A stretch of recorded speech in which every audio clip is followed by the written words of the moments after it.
Good morning students. आज अपन नया अध्याय नया चैप्टर शुरू करते हैं। बिहारी रीतिकाल के प्रसिद्ध कवि माने गए हैं बिहारी। इनका संक्षिप्त जीवन परिचय देखिए एक बार अपन। तो इनका जन्म हुआ 1595 ईस्वी में और इनकी मृत्यु हुई 1663 ईस्वी में। ये ग्वालियर के नज़दीक एक गांव है बसवा। ग्वालियर के नज़दीक गांव है बसवा, वहां पर इनका जन्म हुआ। इनके पिता का नाम केशव राय था। इनके बारे में अपन देखें तो ये आमेर के राजा थे।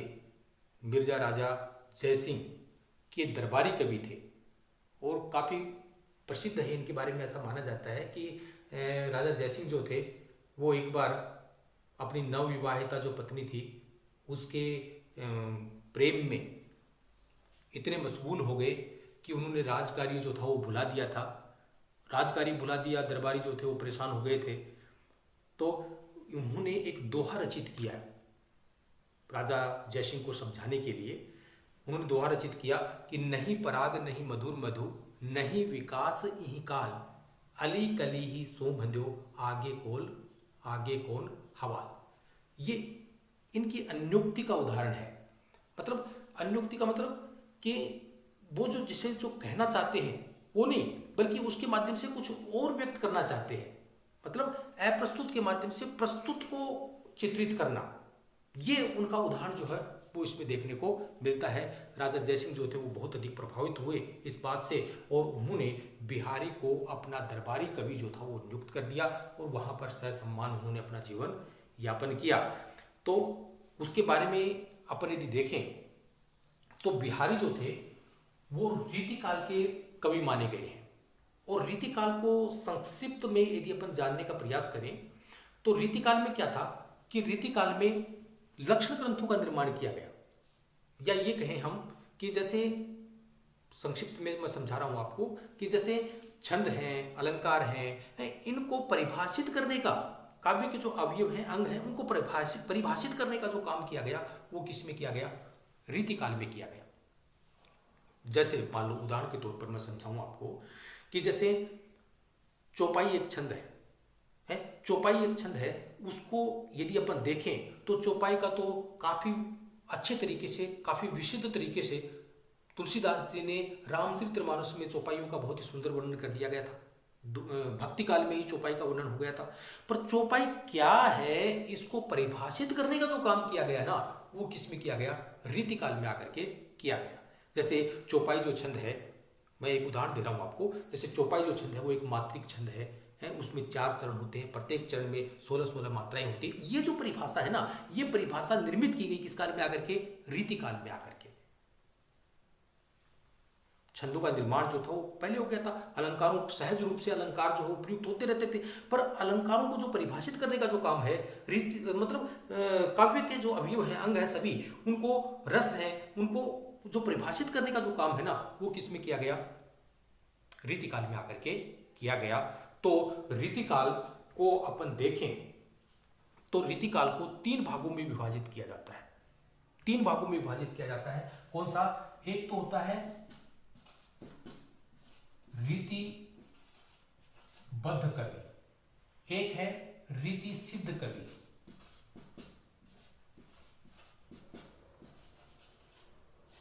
और एक है रीति मुक्त कवि। ये 3 भागों में अपन रीतिकाल को क्या करते हैं? विभाजित करते हैं। मतलब 3 भागों में।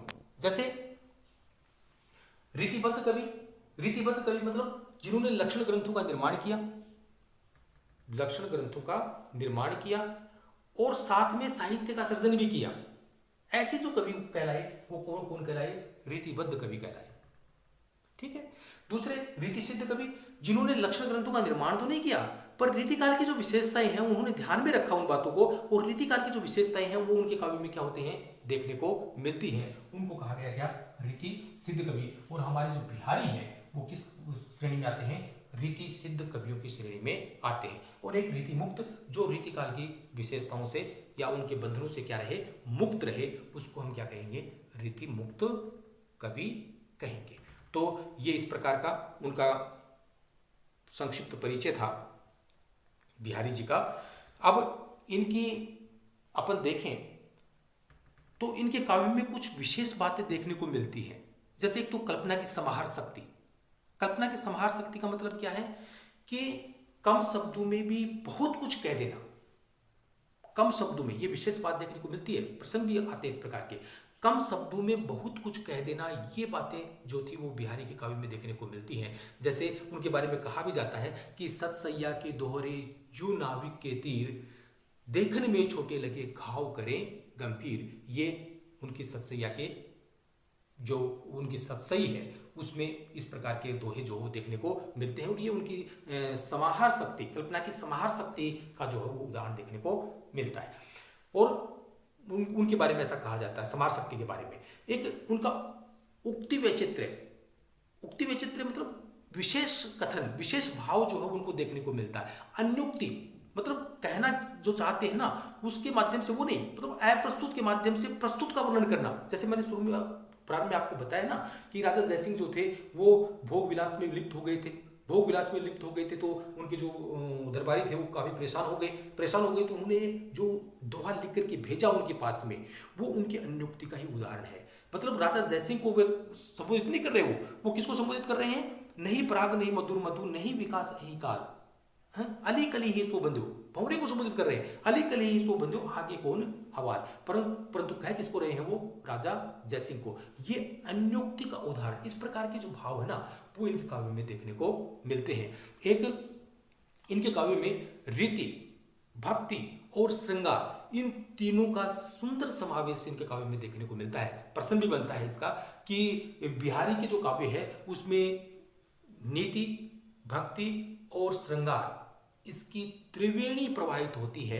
इनकी त्रिवेणी प्रवाहित होती है, इस कथन की पुष्टि कीजिए। ये एक सुंदर प्रश्न भी इनका देखने को मिलता है। तो ये इनका अर्थ गांभीर्य, अर्थ विस्तार, अलंकारिकता, कल्पना की समाहार शक्ति, ये इनकी विशेषताएं जो है इनके काव्य में देखने को मिलती हैं। अब अपन इनका शुरू करें, अध्याय जो हो शुरू करें उससे पहले अपन इसका संदर्भ लिख लेते हैं। जो भी व्याख्या, मान लो बिहारी के काव्य में कोई व्याख्या आती है तो उसका एक संदर्भ होगा। पहले संकेत लिखेंगे, उसके बाद में संदर्भ, फिर प्रसंग मतलब कवि उसमें क्या कहना चाहता है उस दोहे में, फिर उसका सरलार्थ करेंगे और फिर उसके बाद में क्या लिखेंगे? विशेष लिखेंगे। तो सबसे पहले अपन लिखते हैं उसका संदर्भ। संदर्भ क्या लिखोगे? देखो आप लिख लो इसको, उपयुक्त पद्यावतरण हमारी पाठ्य पुस्तक सृजना के पद्य भाग बिहारी सतसई से कुछ पद, बिहारी सतसई से कुछ पद, बिहारी शीर्षक से उद्धृत किया गया है, जिसके रचयिता रीतिकाल के महान कवि, रीति सिद्ध कवि, इसको लिखो, रीतिकाल के महान रीति सिद्ध कवि बिहारी हैं, जो उनके अमर मुक्तक काव्य बिहारी सतसई से संकलित किया गया है। ये आप इसका आप क्या लिखेंगे? संदर्भ लिखेंगे। उसके बाद में उसका सरलार्थ हो जाएगा व्याख्या का। उसके बाद में फिर आप जो विशेष लिखेंगे, देखो विशेष तो बिहारी के काव्य में, इनके दोहों में बहुत कुछ देखने को मिलता है, क्योंकि रीतिकाल के कवि हैं ये। तो रीतिकाल जो है उनका चमत्कार प्रदर्शन करना, अलंकारिक ग्रंथों का निर्माण करना, यही विशेषता इनके काव्य में देखने को मिलती है। तो जो विशेष अपन जब इनके दोहे को देखेंगे ना, तो जो विशेष सामान्य रूप से जो आएंगे वो तो अपन व्यक्त करते ही जाएंगे, वो तो मैं बताता जाऊंगा साथ साथ। पर उसके अलावा जो ऐसे विशेष जो सभी में आपको लिखने हैं, सामान्य विशेष जो सभी में आपको व्यक्त करने हैं, वो जो विशेष हैं वो एक बार आप नोट कर लें। नंबर 1 पर लिखे आप, भाषा भावों के अनुरूप, भाषा भावों के अनुरूप। नंबर 2 लिखे, भाषा भावाभिव्यक्ति, भावाभिव्यक्ति में पूर्णतः सक्षम, भावाभिव्यक्ति में पूर्णतः सक्षम। अगला लिखे, साहित्यिक ब्रज भाषा का प्रयोग, साहित्यिक ब्रज भाषा का प्रयोग। अगला लिखें, दोहा छंद का प्रयोग, दोहा छंद का प्रयोग। आगे लिखें इसमें, काव्य का माधुर्य गुण, काव्य का माधुर्य गुण। देखो इसमें जो श्रृंगार की जो रचनाएं आएंगी ना, श्रृंगार रस की जो रचनाएं आएंगी, उसमें आएगा कौन सा, काव्य का माधुर्य गुण है। और जो नीति के जो दोहे आएंगे उनमें काव्य का आएगा कौन सा, प्रसाद गुण। देखो विशेष रूप से जो पहचान होती है ना, माधुर्य, प्रसाद और ओज गुण की जो पहचान विशेष रूप से होती है, वो क्या होती है कि माधुर्य गुण कहाँ होता है कि जहाँ कर्णप्रिय रचनाएं होती है, या विशेष रूप से जहाँ पर श्रृंगार रस या वत्सल रस जहाँ पर प्रयोग किया जाता है, वहाँ पर कौन सा रस होता है, या जहाँ भावों का एक प्रकार से उद्रेक इस प्रकार से होता है कि आनंदित हो जाता है, मन जो है वो क्या हो जाता है, आनंदित हो जाता है, तो वहां पर हम कौन सा रस करेंगे, काव्य का माधुर्य गुण करेंगे। जहां तय वर्ण की बहुलता होती है, दंत्य वर्णों की जहां पर बहुलता होती है, या जो कर्णप्रिय जो रचनाएं होती हैं, वहां पर काव्य का माधुर्य गुण होता है। दूसरा, जहां पर चित्त शांत हो, या जहां सहज सरल काव्य का क्या किया जाए, निर्माण किया जाए, ऐसा काव्य कि जो सुनते ही हृदयगम हो जाए, जिसका भावार्थ जो हो सुनते ही हम ग्रहण कर लें, ऐसी जो रचनाएं होती हैं उसमें कौन सा गुण होता है, प्रसाद गुण होता है। जहां विशेष तौर पर जहां पर भक्ति की कुछ रचनाएं होती हैं, वैसे कुछ भक्ति की रचनाओं में माधुर्य गुण भी देखने को मिलता है, पर भक्ति की विशेष रचनाएं होती है जहाँ चित्त शांत हो जाए, या नीति के जो दोहे हैं वहां पर कौन सा गुण देखने को मिलता है, काव्य का प्रसाद गुण। एक होता है ओज गुण। ओज गुण क्या होता है कि जहां रुद्र वीर रस जहां देखने को मिलता है, जहां उत्साह का संचार होता है, भावना उद्दीप्त होती है, या कुछ करने के लिए अपन तत्पर होते हैं, जोश का भाव आता है ना अपने अंदर, तो वहां पर कौन सा गुण होता है, ओज गुण देखने को मिलता है। तो यहाँ पर विशेष तौर पर अपन माधुर्य जो गुण है वो अपन देखेंगे। कुछ रचनाओं में कुछ दोहे जो है उसमें प्रसाद गुण भी देखने को मिलेगा, वो मैं बाद में आपको बताता जाऊंगा साथ पे, ठीक है ना। एक आपने नोट करो, कल्पना की समाहार शक्ति तथा भाषा की समाज शक्ति का प्रयोग। कल्पना की समाहार शक्ति, समाहार शक्ति और भाषा की समाज शक्ति का प्रयोग। समाहार शक्ति के बारे में अपन पहले बता दिया मैंने। समाहार शक्ति मतलब कि कम शब्दों में बहुत कुछ कह देना, कम शब्दों में, ये तो विशेषता देखने को मिलती है बिहारी की, कि कम शब्दों में बहुत कुछ कह देना। या दोहा है एक, और दोहा में इतना कुछ उन्होंने कह दिया कि बाकी जो कवि हैं वो बड़े बड़े जो छंद हैं, कुंडली है, छपे है, उनमें भी वो अपने भावों को व्यक्त नहीं कर पाए। इतना कुछ एक दोहे में उन्होंने क्या कर दिया है, व्यक्त कर दिया है। तो ये कल्पना की समाहार शक्ति जो है उनको देखने को मिलती है।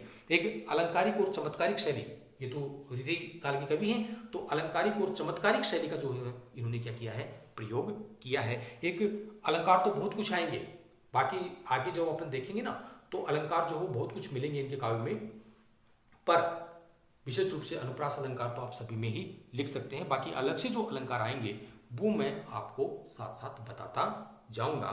तो ये संक्षिप्त परिचय, जिसमें अपन ने संदर्भ नोट किया, इनकी विशेष वगैरह जो है वो नोट किए, और विशेष रूप से अपन ने देखा कि बिहारी जो हो कौन से किस प्रकार के कवि हैं, रीति सिद्ध कवि हैं, ठीक है ना, रीति काल के रीति सिद्ध कवि हैं। ये सब बातें अपन ने परिचय में अपन ने देखी हैं।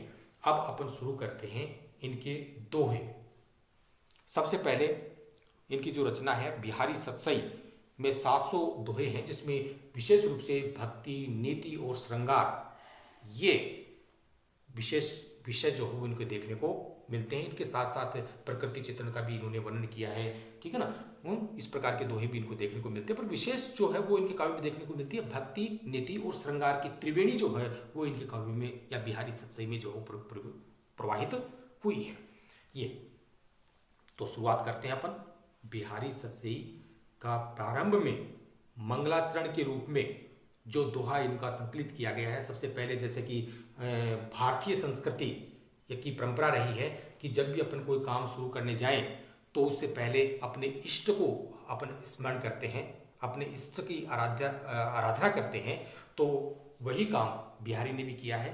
सतसई के प्रारंभ में ही उन्होंने राधा की उपासना की है, कि वो कहना चाहते हैं कि हे राधा, आप मेरे ऊपर अनुग्रह करें, मेरे ऊपर कृपा करें, कि आपके कारण तो प्रभु श्री राम जो हो वो प्रसन्न होते हैं, सॉरी प्रभु श्री श्याम जो हो प्रसन्न होते हैं।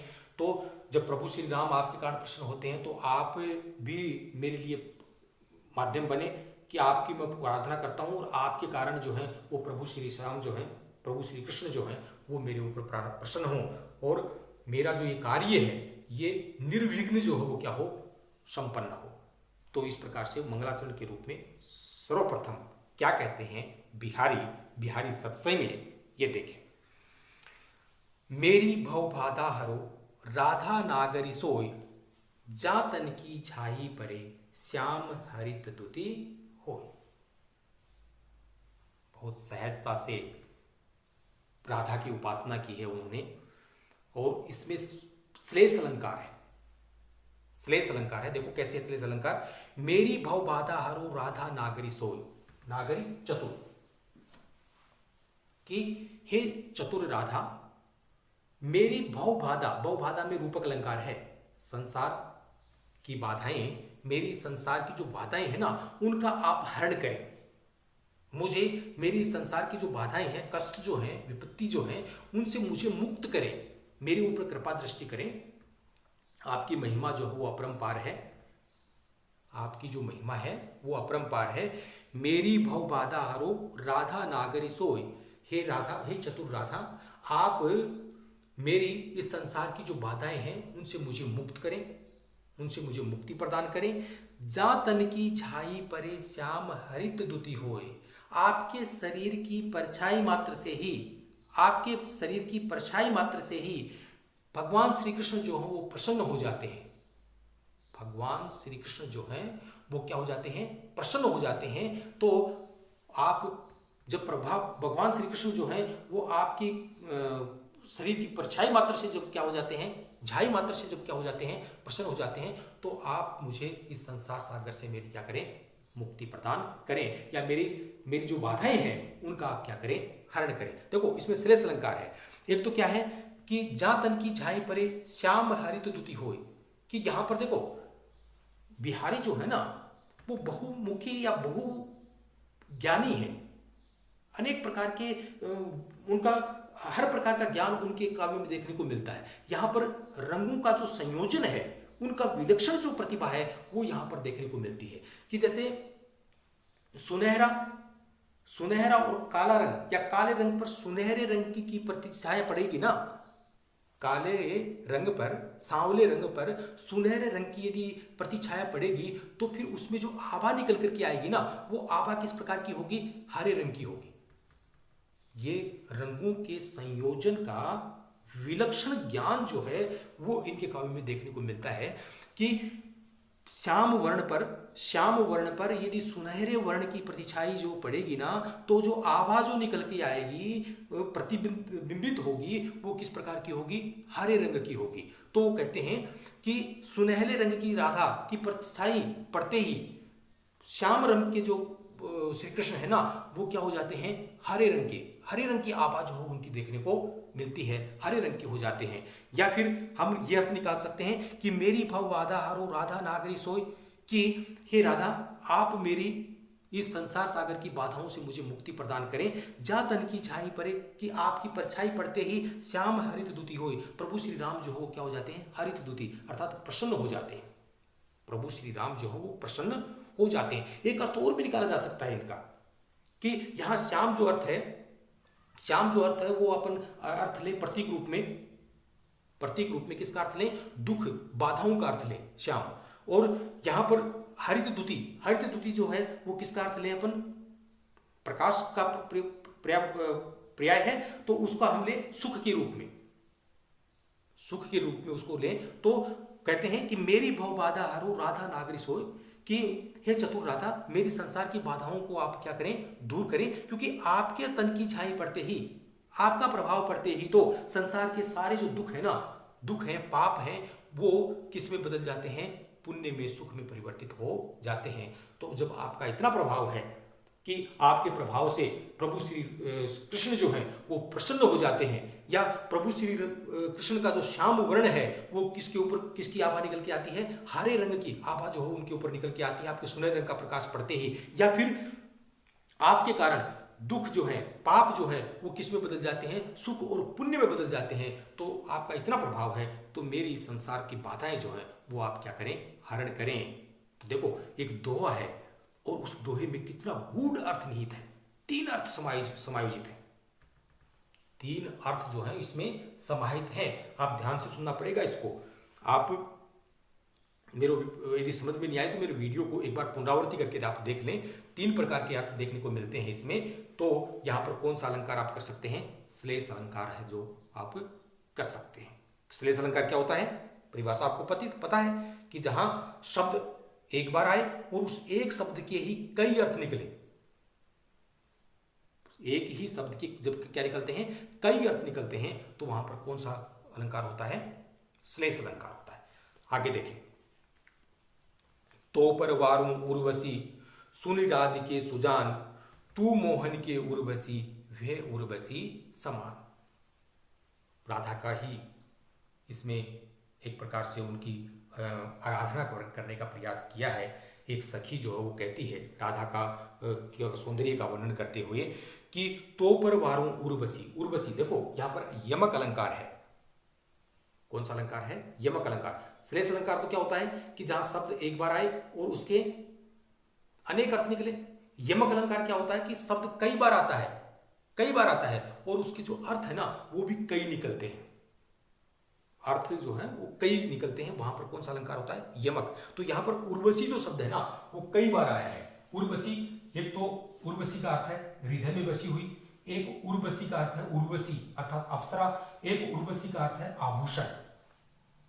एक उर्वशी का जो अर्थ है वो क्या है? आभूषण। तो कई अर्थ निकले हैं एक और शब्द भी कई बार आए हैं। तो यहां पर विशेष रूप से कौन सा अलंकार है? यमक अलंकार है। देखो, तो पर वारू उर्वशी सुन राधिके सुजान। एक सखी कहती है राधा से कि हे चतुर राधा आप सुने, हे सखी आप सुने कि मैं आपके सौंदर्य के ऊपर स्वर्ग की जो अप्सरा है उर्वशी उसके सौंदर्य के ऊपर को भी मैं क्या कर सकती हूं? न्योछावर कर सकती हूं। ध्यान से देखो, पुनरावृत्ति कर रहा हूं एक बार दोबारा। तो पर वारू उर्वशी सुनी राधिके सुजान, कि हे सखी राधा आप सुने, मैं आपके सौंदर्य के ऊपर स्वर्ग की जो अप्सरा है उसके सौंदर्य को भी क्या कर सकता हूं? क्या कर सकती हूं? न्योछावर। उर्वशी के सौंदर्य को भी न्योछावर कर सकती हूं। तू मोहन के उर्वशी वे उर्वशी समान। तू हृदय के आभूषण के समान, जैसे हृदय का जो आभूषण है वो हृदय पर हमेशा विराजमान रहता है। वो हृदय से क्या नहीं किया जा सकता? अलग नहीं किया जा सकता, सीने से अलग नहीं किया जा सकता। वो वही उसका स्थान है। उर्वशी का मतलब हृदय पर धारण करने वाला जो आभूषण है वो उसका स्थान है कहाँ? हृदय। हृदय पर ही उसको धारण किया जाएगा। तो वो कहती है कि तुम हृदय के ऊपर धारण करने वाले आभूषण के समान प्रभु श्री कृष्ण के हृदय में क्या हो? बसी हुई हो। हृदय के ऊपर धारण करने वाले आभूषण के समान तुम किस में बसी हुई हो? प्रभु श्री कृष्ण के हृदय में बसी हुई हो। तो उर्वशी के यहां पर 3 अर्थ निकले हैं। उर्वशी हृदय पर बसी, उर्वशी अप्सरा और उर्वशी आभूषण। तो इस प्रकार से यहां पर कौन सा अलंकार होगा? यमक अलंकार होगा। देखो, ये रीतिकाल के कवि हैं, तो रीतिकाल के जैसे यमक अलंकार क्या होगा? तो यमक अलंकार की ये परिभाषा दी जा सकती है। यमक अलंकार की क्या दी जा सकती है? परिभाषा दी जा सकती है। श्लेष अलंकार क्या होगा? तो श्लेष अलंकार का पहले वाला जो दोहा है वो क्या दिया जा सकता है? उसका उदाहरण दिया जा सकता है। तो लक्षण ग्रंथों का उन्होंने निर्माण तो नहीं किया, पर उसको ध्यान में रख करके उन्होंने क्या किया? उसकी रचना की। इसलिए उन्हें क्या कहा जाता है? रीति सिद्ध कवि कहा जाता है। समझ रहे हो? आगे देखो, बंधु बहे का दीन के को तार्यो रघुराय, टूटे टूटे फिर तो झूठे विरुद्ध कहा। टूटे टूटे, देखो एक ही शब्द जब एक ही अर्थ में उसकी आवृत्ति होती है, जब शब्द की एक ही अर्थ में क्या होती है? आवृत्ति होती है, तो वहां पर अपन कौन सा अलंकार बोलते हैं? पुनरुक्ति प्रकाश अलंकार।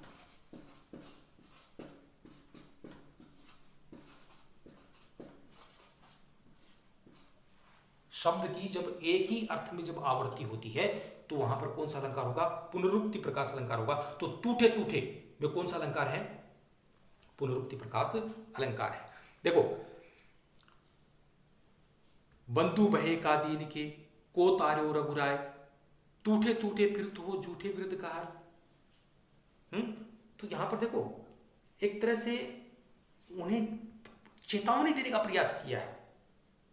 प्रभु श्री कृष्ण को जो है ना, उन्हें चेतावनी देने का प्रयास किया है कि आपने किसका उद्धार किया है, किसका उद्धार किया है? आपने तो किसी का उद्धार नहीं किया। झूठे ही आप बड़ाई आपको मिली हुई है, विरुद्ध झूठी ही आपका यश मिला हुआ है, विरुद्ध जो है यश है, आपको तो झूठा ही यश मिला हुआ है, आपने किसी का उद्धार नहीं किया। यदि उद्धार किया तो मेरा उद्धार करके बताओ आप, मैं जानूंगा। आपने यदि किसी को उद्धार किया है, इस भव सागर से यदि पार किया है, तो मैं तो तब मानूंगा जब आप मेरा क्या करेंगे, उद्धार करेंगे, मेरे को इस भव सागर से पार लगाएंगे ना, तब मैं मानूंगा कि आपने किसी का क्या किया है, उद्धार किया। देखो क्या कहना चाहते हैं, बंधु भय का दीन की है कि हे प्रभु आप मेरे को बताइए कि किस गरीब के आप हितैषी हुए।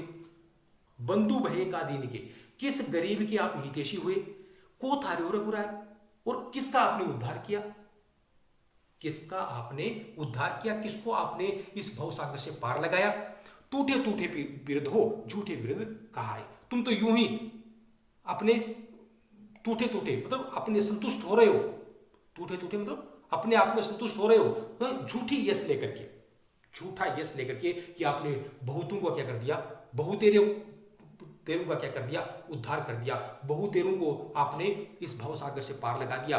ये झूठा जो यश है ना, इसको लेकर के ही आप संतुष्ट हो रहे हैं। आपने आज तक किसी का उद्धार नहीं किया। मैं तो तब मानूं कि आपने उद्धार किया कि जब आप मेरा क्या करें, उद्धार करें, मेरे को इस भव सागर से क्या लगाएं, पार लगाएं। तो एक प्रकार से कवि ने यहां उपालंब भी दिया है, और एक चतुराई जो है ना, वो कवि की यहां पर देखने को मिलती है। इनकी भाषा जो ना, उसमें चतुराई है कि उनको चेतावनी दे रहे हैं कि हे प्रभु कि आप उद्धार किया होगा, मेरे को तो नहीं पता, मेरे को तो कब पता चले, जब आप मेरा क्या करें, उद्धार करें, मुझे इस भव सागर से क्या लगाएं, पार लगाएं। तो यहां पर इस प्रकार की बातें देखने को मिलती है। ठीक है, अब देखो, कब को टेरत दीन रट, होतन श्याम सहाय, तुम्हु लागी जगत गुरु, जग नायक जग बाय। उसी प्रकार से एक प्रकार से उन्हें उपालंब देने का प्रयास किया है, या चेतावनी देने का प्रयास किया है कि कब को टेरत दीन रट, कि हे प्रभु मैं दीन बनकर के, गरीब बनकर के, असहाय बनकर के कब से मैं आपको पुकार रहा हूं, कब से टेरत दीन रट, कि कब से मैं आपको टेर रहा हूं, कब से मैं आपको पुकार रहा हूं। मैं होतन श्याम सहाय, हे प्रभु आप मेरी सहायता क्यों नहीं करते, हे प्रभु आप मेरी सहायता क्यों नहीं करते। तुम्हु लागी जगत गुरु, कि हे जगत गुरु, हे जगत के पालन करने वाले, हे जगत के रचयिता, मेरे को ऐसा लगता है कि जग नायक जग बाय, कि हे जग के नायक, तुम्हारे भी जग की क्या लग गई है, इस संसार की हवा लग गई है। कि जैसे अमीर व्यक्तियों की तरफ यहाँ पर इशारा किया है कवि ने, कि वो उनको कितनी ही चाहे, कितना ही उनको चाहे पुकारा जाए, पर वो किसी गरीब की क्या नहीं होते, हितैषी नहीं होते हैं। तो वैसे ही उनकी हवा जो है ना, वो आपको लग गई है। उन अमीर व्यक्तियों की जो हवा है वो क्या लग गई है, आपको लग गई है, कि मैं आपको बार बार गरीब बनकर के, असहाय बनकर के बार बार आपको क्या कर रहा हूं, पुकार रहा हूं, पर आप मेरा कोई सहयोग नहीं कर रहे, मेरी कोई सहायता नहीं कर रहे। तो हे प्रभु आप मुझ दीन की सहायता करें, मुझे मेरा सहयोग करें। देखो आगे, या अनुरागी चित्त की गति समझे नहीं कोई, जूजू बूढ़े श्याम रंग त्यों त्यों उज्जवल होए। विरोधाभास अलंकार है इसमें। कौन सा अलंकार है, विरोधाभास, पुनरुक्ति प्रकाश है ही। जूजू बूढ़े श्याम रंग, जूजू मतलब शब्द की उसी अर्थ में क्या हुई है, पुनरावृत्ति हुई है। ठीक है ना, बूढ़े श्याम रंग त्यों त्यों उज्जवल होए। देखो क्या कहना चाहते हैं कवि, या अनुरागी चित्त की गति समझी नहीं कोई, मेरे इस प्रेमी मन की गति जो है ना, कोई नहीं देख सकता, कोई नहीं जान सकता। या अनुरागी चित्त की गति समझी नहीं कोई, मेरे इस प्रेमी मन की गति जो है, दशा जो है, वो स्थिति जो है, वो कोई नहीं जान सकता है, कोई नहीं देख सकता है।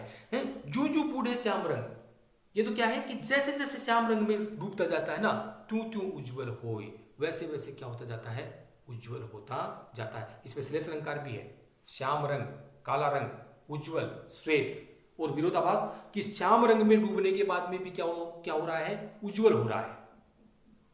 विरोधाभास, विरोधाभास कहां होता है कि जहां पर हमें विरोध दिखाई दे पर वास्तव में वहां विरोध हो नहीं। यहां हमें केवल विरोध दिखाई दे रहा है पर वास्तव में क्या नहीं है, विरोध है नहीं। क्यों, देखो क्यों नहीं है विरोध। जो बूढ़े श्याम रंग कि जैसे जैसे मैं प्रभु श्री कृष्ण की भक्ति में निमग्न होता हूं ना, जैसे जैसे मैं प्रभु श्री कृष्ण की भक्ति में क्या होता हूं, निमग्न होता हूं, डूबता हूं, वैसे वैसे त्यों त्यों उज्जवल होए, वैसे वैसे मेरे जो सारे पाप हैं, सारे कलुषित जो विचार हैं, वो सब कुछ क्या होते जा रहे हैं, नष्ट हो जा रहे हैं और मैं उज्जवल हो रहा हूं। मेरे सारे जो दोष हैं वो क्या हो जाते हैं, दूर हो जाते हैं। तो तीन विशेष रूप से अलंकार देखने को मिलते हैं कि एक तो श्लेष अलंकार की श्याम रंग के दो अर्थ निकले, एक तो प्रभु श्री कृष्ण और दूसरा काला, उसी प्रकार उज्जवल के भी दो अर्थ। तो इस प्रकार से यहाँ पर कौन सा अलंकार, श्लेष अलंकार। और विरोधाभास अलंकार है ही, क्योंकि विरोध का केवल आभास है, विरोध दिखाई नहीं देता। क्योंकि विरोध श्याम रंग में डूबना मतलब प्रभु श्री कृष्ण की भक्ति में निमग्न होना, और उज्जवल होना मतलब पाप दोष आदि से क्या हो जाना, मुक्त हो जाना। तो विरोधाभास अलंकार है, ठीक है ना। और पुनरुक्ति प्रकाश, जो त्यों त्यों में पुनरुक्ति प्रकाश अलंकार है। एक बार पुनरावृत्ति करता हूं, या अनुरागी चित्त की गति समझे नहीं कोई, कि मेरे इस प्रेमी मन की गति कोई नहीं देख सकता, कोई नहीं जान सकता, कोई नहीं जान सकता दशा। जो बूढ़े श्याम रंग त्यों त्यों उज्जवल होए, ये जैसे जैसे श्याम रंग में डूबता है वैसे वैसे क्या होता जा रहा है, उज्जवल होता जा रहा है। अर्थात जैसे जैसे प्रभु श्री कृष्ण की भक्ति में मैं निमग्न होता जाता हूं, तल्लीन होता जाता हूं, वैसे वैसे पाप दोष आदि से क्या होता जाता हूं, मुक्त होता जाता हूं। धन्यवाद। आगे जो दोहे हैं वो कल अपन देखेंगे। और एक बार आप विशेष ध्यान रखें, मैं बच्चों से कहना चाहूंगा कि जो भी किसी प्रकार की कोई बात समझ में नहीं आती है तो मेरे से पूछें, मेरे व्हाट्सएप नंबर पर सेंड करें। और एक जो होमवर्क जो मैंने दिया था रहीम का, वो होमवर्क आप करते रहें और उस होमवर्क को करके मेरे व्हाट्सएप पर सेंड करें आप सभी, ठीक है ना। एक मैं आपको कहना चाहूँगा कि मेरे आप YouTube चैनल को आप सब्सक्राइब कर लें, जिससे जब भी मैं YouTube पर कोई वीडियो अपलोड करता हूं तो वो उसका नोटिफिकेशन जो है वो आपको पहुंच जाएगा। तो ये आप विशेष ध्यान रखें कि मेरे इस YouTube चैनल को आप सब्सक्राइब करना न भूलें। तुरंत ही आज ही सब्सक्राइब कर लेंगे सभी बच्चे। धन्यवाद।